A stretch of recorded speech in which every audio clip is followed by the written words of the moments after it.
సార్వత్రిక క్రీస్తు సంఘానికి క్రీస్తు నామ శుభములు. క్రైస్తవ సమాజంలో క్రైస్తవ సాహిత్యం అనేది చాలా కీలకమైనది. మొదటి శతాబ్దంలో కరుడుగట్టిన ఖైదీలను మార్చుటకు, వారి హృదయాలు కదిలించుటకు పౌలు వాడిన ఒకే ఒక్క ఆయుధం క్రైస్తవ సంగీత సునాదం. అలాంటి క్రైస్తవ సంగీత సునాదం ఈ రోజుకి మొదటి శతాబ్దపు క్రైస్తవం యొక్క జ్ఞాపకాలు మనం జ్ఞాపకం చేసుకుంటున్నామంటే అది క్రైస్తవ పాటల రూపంలో.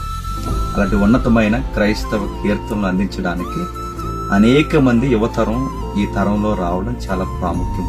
అందులో ఒకరైన మా సుపరిచితులు, సహోదరులు, మా ప్రియులు టిన్ను బ్రదర్ గారు దేవుడు తనకిచ్చిన తలంతులను బట్టి తన చక్కటి గలం నుండి కీర్తన వెలువరించారు. దాని పేరు కలవరమే వద్దు. జీవితంలో కృంగిపోయి వేసారిపోయి అనేకులు తమ జీవితాలను అర్థాంతరంగా ముగించుకుంటున్న అనేక మంది